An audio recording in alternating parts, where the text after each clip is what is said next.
В национальной туристической зоне Аваза проходит торжественная церемония поднятия флагов Туркменистана и Организации Объединенных Наций. Это значимое событие предваряет официальное открытие третьей конференции ООН по развивающимся странам, не имеющим выхода к морю, которая состоится 5 августа. Стал выражением уважения к международному партнерству, подтверждением стремления к открытому диалогу, укреплению глобального сотрудничества и совместному продвижению целей устойчивого развития. Начало положено.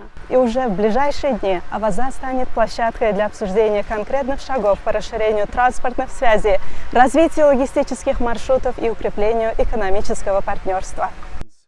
Сегодня в национальной туристической зоне Аваза состоялась торжественная церемония поднятия государственных флагов Туркменистана и Организации Объединенных Наций. Это событие ознаменовало начало серии мероприятий в рамках третьей конференции ООН по развивающимся странам, не имеющим выхода к морю. В церемонии приняли участие заместитель председателя Кабинета министров, министр иностранных дел Туркменистана Рашид Мередов и высокий представитель канцелярии ООН по наименее развитым странам, развивающимся странам, не имеющим выхода к морю, и малым островным развивающимся государствам Рабаб Фатима. Также на мероприятии присутствовали представители международных организаций. Эти страны, которые не имеют выхода к морю, они более немножко в другом положении, чем страны, которые имеют прямой выход, имеют преимущество.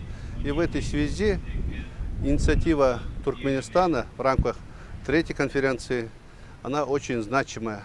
Здесь в рамках конференции будут обсуждаться вопросы как экономики, политики, транспорта, логистики, экологии и другие вопросы. Поэтому я желаю всем удачного проведения конференции и чтобы задуманные цели высшего руководства Туркменистана и руководства Организации Объединенных Наций, они нашли свой отклик в выступлениях выступающих, приехавших гостей и также решениях данной конференции.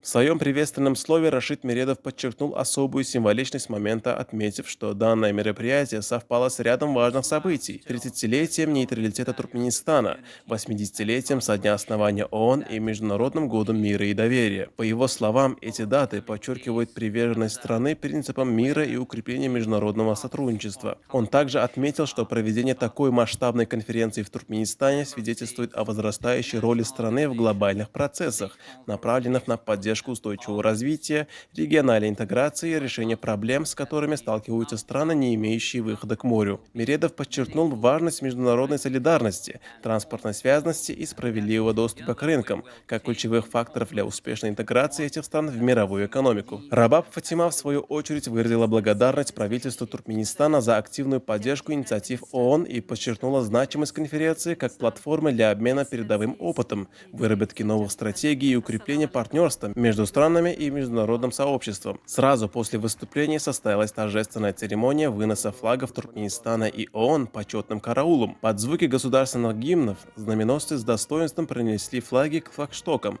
что стало ярким символом высокого международного статуса мероприятия, а также уважения к многостороннему диалогу и принципам взаимного уважения и сотрудничества. Церемония поднятия флагов стала знаковым началом предстоящей конференции, объединившей страны, не имеющие выхода к морю, в стремлении выработать практические шаги по улучшению транспортной доступности, торговой интеграции и устойчивого экономического роста.